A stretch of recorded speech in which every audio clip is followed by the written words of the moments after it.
দোকানের সামনে একটা মর্মান্তিক ঘটনা হতে হতে মানে good morning everyone, welcome back to our channel and our brand new blog. অনেক দিন ধরে ব্লগ দিচ্ছিলাম না বিকজ অনেক সাইট কমেন্ট আসছে, অনেকে ব্লগ ফলো করছে। তাদের মধ্যে কিছু লোক আছে যারা সাবস্ক্রাইবে নেই বাট ফলো করছে, সাইট থেকে মন্তব্য করছে, পার্সোনাল লাইফের মধ্যে ঢুকছে, অনেক কিছু। তো মাঝে খুব ব্লগসের আপ ডাউন হচ্ছিলো, দিচ্ছিলাম আবার দিচ্ছিলাম না। তো সাডেন দেববর্ণা আমাকে বললো, দেখো লোকে তো অনেক কিছুই বলবে, অনেক কিছুই মন্তব্য করবে, কারণ এটা লোকের কাজই। আজকালকার সময়ে যা অনেক সন্তানই আছে বাবা মার টাকাতে বেড়ে উঠছে, সেইখানে দাঁড়িয়ে বা নিজের স্বামীর টাকাতে বেড়ে উঠছে, সেইখানে দাঁড়িয়ে তুমি যে নিজে থেকে কিছু করার চেষ্টা করছো, একটা চাকরি যাওয়ার পরেও যে তুমি থেমে নেই, নিজে থেকে কিছু না কিছু ভেবে নিজেকে দাঁড় করানোর চেষ্টা করছো, নিজের মা বাবাকে দেখছো, সংসার টানছো, তো এটা অনেক অনেক বড় বিষয়। তো সেখানে দাঁড়িয়ে তুমি লোকের কথা ভেবো না। যারা তোমাকে অন্তত ফলো করছে, সাবস্ক্রাইবে আছে, যারা তোমার শুভাকাঙ্ক্ষী, অন্তত তাদের জন্য ব্লগ দাও। তো যাই হোক, আজকে থেকে এভরিডে ব্লগ দেওয়ার চেষ্টা করব। এবং আপনাদের সাথে একটা জিনিস, আজকে আমার পড়ানো নেই বিকজ আজকে পুতুর জন্মদিন, আর ওই জন্য আজকে পড়ানো ছুটি। বৌদি বলে দিয়েছে আজকে আসতে হবে না, আজকে পড়বে নাও। তো যাই হোক, আপনারা সবাই ওকে আশীর্বাদ করবেন, ও যেন খুব বড় হয়, ওকে উইশ করবেন, ও যেন জীবনে আরও বেড়ে ওঠে, আরও ভালো থাকে, নিষ্ঠুর পৃথিবীতে নিজেকে যেন মেলে ধরতে পারে। যাই হোক, আজকে নর্মালি সারাদিন দোকানেই আশা করি কাটবে। যদি মাঝখানে কোনো প্ল্যান হয়ে যায় তাহলে তো আপনারা দেখতেই পারবেন। তো দেখা হচ্ছে পরে। তো ফাইনালি আমি দোকানে চলে এসেছি। দোকানে এসে পরিষ্কার টরিষ্কার করে নিয়ে এবার বসলাম। এবার ঠাকুরকে ধূপ টুপ দিয়ে নিলাম, কারণ উনিই বাবা, উনি সব কিছু ঠিক করে। সো এবার সারাদিন দোকানে। আজকে আবার মা বলেছে, মাকে বললাম যে মা একটু মাংস আনবো। মা বলছে সপ্তাহে কদিন খাবি। বাচ্চি খুশি দাঁত নিয়ে বললাম যে তাহলে কী করবে। তো মা তখন বললো যে তাহলে একটু তোর পছন্দের তেলাপিয়া মাছ রান্না করবো। তাহলে তাহলে আলু ফালু দিও না, একটু কষিয়ে রান্না করো, তো দুপুরের খাবারটা যে জমে যাবে। যারা আমার মতো স্ট্রাগল করছে, অনেক অনেক সময় আমরা সবাই ভেঙে পড়ি, আমিও পড়ি। তখন আমার একটা জিনিস মনে পড়ে যায় যে আমরা একটা মাটির হাঁড়ি কিনলে অবধি 10 বার বাজিয়ে দেখি। মাটির হাঁড়ি বাদ দিলে একটা টমেটো, একটা কোনো কিছু সবজি কেনার আগে সেটাকে 10 বার চেক করি। ঠিক তেমনই ভগবান যাদেরকে তার স্মরণে চালাতে চায়, তার রাস্তাতে চায় যে আমার রাস্তাতে চলুক, তাকেও বাজিয়ে দেখে যে এখনও মজবুত আছে নাকি আরও মজবুত বানাতে হবে। যদি দেখে যে না আরও মজবুত বানাতে হবে, তখন ভগবান সমস্যা তৈরি করে জীবনে। তো ঠিক তেমনই আমিও লাইফে অনেক কিছু ফেস করেছি, অনেক কিছু শুনছি, অনেক কিছু দেখছি। জীবনে কারোর কোনো ক্ষতি না চেয়েও অনেক অপমান সহ্য করছি, কিন্তু আস্থা আমার তার উপর থেকে যায়নি। আমি জানি আমি যদি সৎ হই, আমি যদি ঠিক হই, সে আমার হাত কখনো ছাড়বে না। এই ভরসাতে, বড্ড সাউন্ড, এই ভরসাতে, এই বিশ্বাসে আমি দিনরাত চলে যাচ্ছি যে না, উনি আছেন।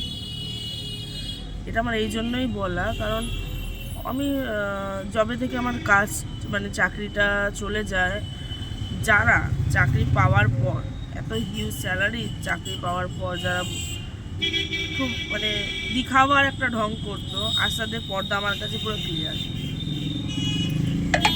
একটা কথা সবসময় মাথায় রাখবেন, নিজের লোক বদনাম করে সব থেকে বেশি, কারণ সে জানে কোন পয়েন্টে আমাদের উইক পয়েন্ট। বাইরের লোক তো পরে জানে। যাই হোক, তো আমি সব কিছু, আমার খারাপ ভালো দুঃখ কষ্ট সব আমি ওনার হাতে সঁপে দিয়েছি। উনি যে রাস্তায় আমাকে চলাবেন আমি সেই রাস্তায় চলব। একটা জিনিস সবসময় মাথায় রাখবেন, বা আমি নিজে থেকে যেটা মানি সেটা হলো, দুটো মানুষের হাত যদি আপনার মাথার উপরে থাকে, জীবনের কাউকে দরকার পড়ে না। এক, যে আপনার সৃষ্টিকর্তা। দুই, আপনার মা বাবা। মা বাবার আশীর্বাদ আর সৃষ্টিকর্তার আশীর্বাদ যদি মাথার উপরে থাকে, কেউ কোনো দিন চেয়েও আপনাকে শেষ করে দিতে পারবে না। দোকানের কাজ করতে করতে আমার জুতোটা ছিঁড়ে গেল। বাধ্যতামূলকভাবে একটা জুতো আমাকে কিনতেই হলো, বাট জুতোটা বেশ ভালো দেখাচ্ছি, বেশ কমফোর্টেবল। বলে না যখন টানাটানি যায় তখনই সব কিছু গায়ে হয়, তো ও জুতো আমার সাথ ছেড়ে দিয়েছে মাঝপথে। বাধ্যতামূলকভাবে এনাকে নিয়েছি। আমি এই জুতো কখনো এর আগে পরিনি, ক্রক্স, মানে ভালো লাগতো না, বাট পরে দেখছি বেশ কমফোর্টেবল। আর কি করা যাবে, এই নিয়ে চলি। তো আরেকটা জিনিস, এই যে আমার দুঃখের সাথী, এখন কটা বাজে, দোকানের সামনে একটা মর্মান্তিক ঘটনা হতে হতে মানে বেঁচেছে ছেলেটা।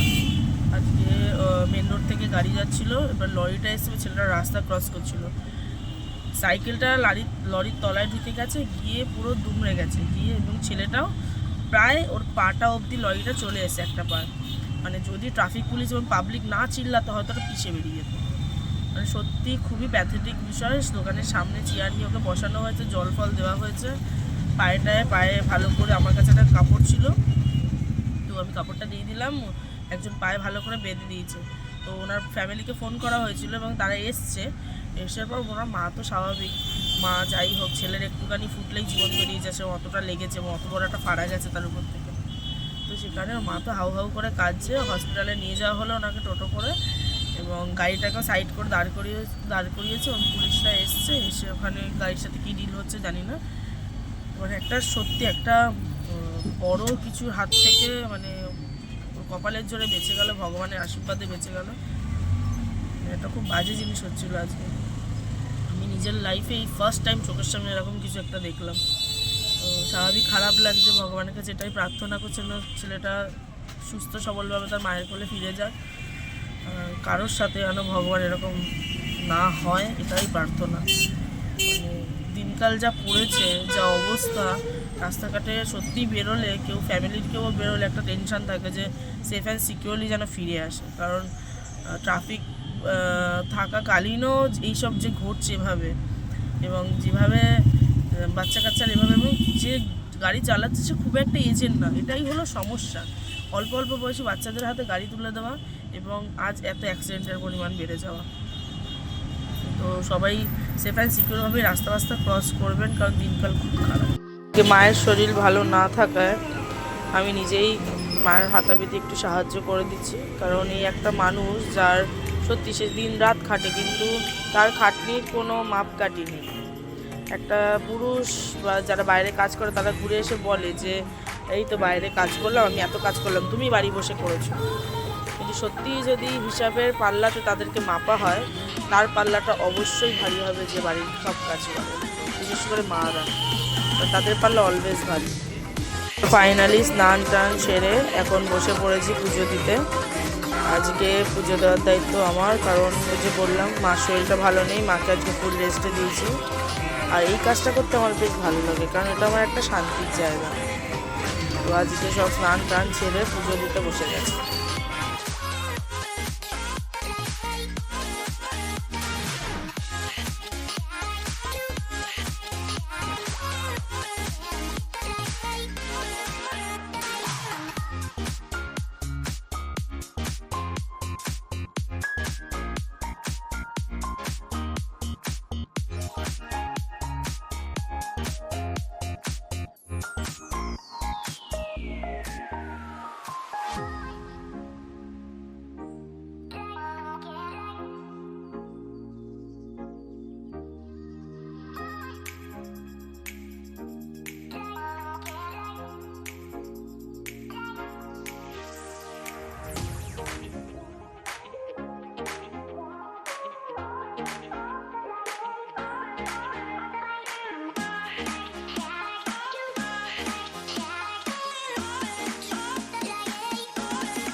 সো ফাইনালি আমার পুজো দেওয়া কমপ্লিট। এবার আমি যাব খেতে, আমার খুব খিদে পেয়েছে।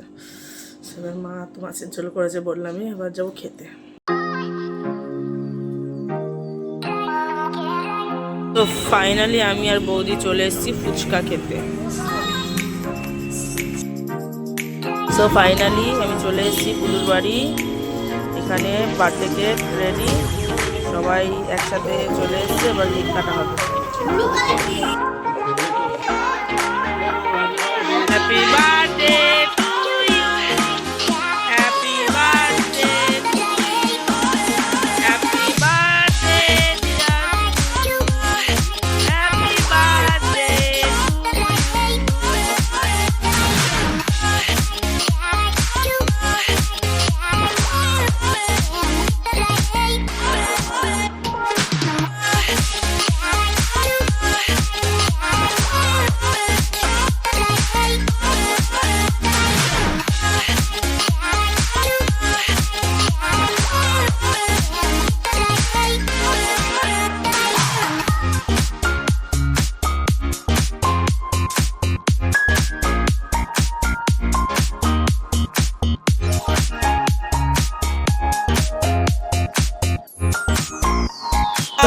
সেকেন্ড রাউন্ড কেক কাটা তার ঠাম্মার সাথে। বার্থডে টু কাটো, ওটা নেই।